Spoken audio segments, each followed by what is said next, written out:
जो आपका कर्म क्षेत्र है उस पर बिल्कुल इसी तरह लगे रहें। कहना जिस तरीके से आप लोगों ने कहा कि ये चुनौती, अरे कुछ नहीं है चुनौती, कुछ चुनौती है क्या? हर पहलू, हर चीज के दो पहलू होते हैं, सिक्के के, धूप छांव के, सूर्य चंद्र के, धूप, हर हर हर हर हर के पीछे।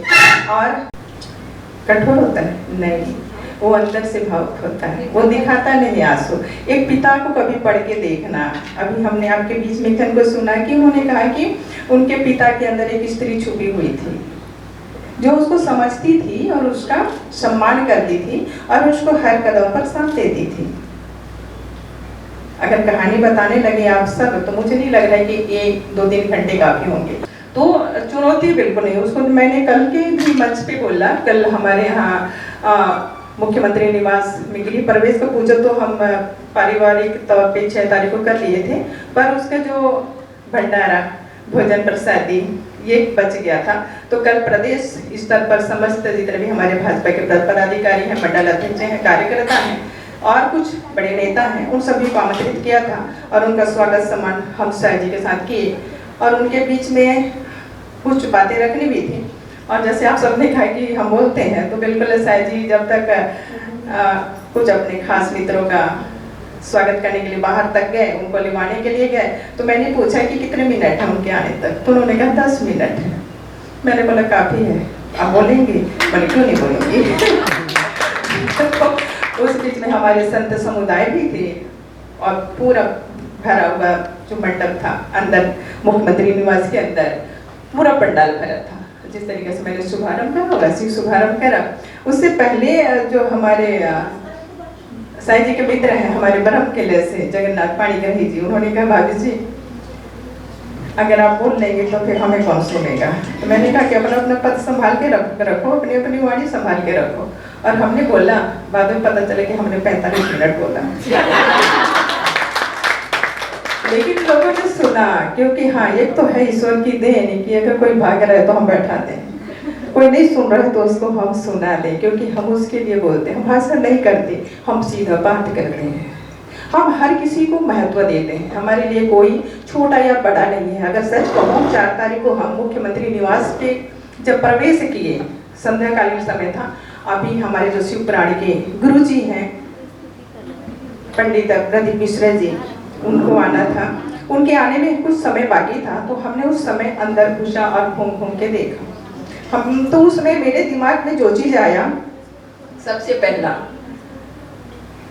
कितने मुख्यमंत्री आए और चले गए,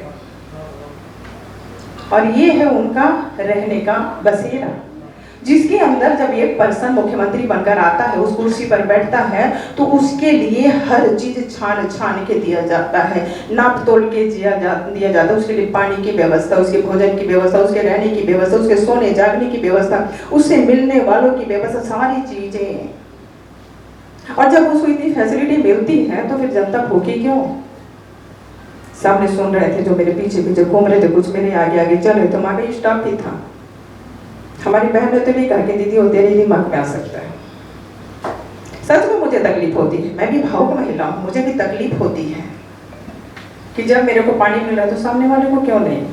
और एक मुख्यमंत्री के निवास में जब उसके लिए इस परिसर के अंदर बिजली चकाचक जल रहे हैं, पूरे एसी चल रहे हैं, चाहे जरूरत हो जाए। मेरी बेटी को पसंद नहीं, मुझे भी पसंद नहीं, हमें जितनी जरूरत है बस उतने को हमने रखा है, बाकी सब हम बंद करा देते हैं। शायद जी भी बहुत सरल हैं, बहुत सीधे हैं, शायद मैं भी उन्हीं की छाया हूँ, और बहुत अच्छा लगता है धर्म पत्नी के तरह चलना और रहना। मुझे बहुत अच्छा लगा जब मैं ससुराल पहुंची, और सच कहूँ कब हुई शादी? 19 साल में। आज कल तो 19 साल खेलने कूदने के दिन होते हैं, पर मुझे हकीकत में नहीं पता था कि शादी हो गई। बस खेलते खेलते कुछ मुझे बहुत अच्छा लगता था कुकिंग करना। मैं बहुत समय पे उनके लिए सबके लिए चाय रोटी व्यवस्था कर देती थी, लेकिन ये बहुत अच्छा था कि मेरी सासू माँ बहुत मदद करती थी, सवेरे का नाश्ता बनाती थी। और जब उनको 1 महीने के बाद पता चला कि मेरे को भूख लगता है, क्योंकि मेरे ससुराल की आदत बहुत खराब है, 12 बजे नाश्ता, 3 बजे लंच। बताओ भैया ऐसा कोई करता है क्या?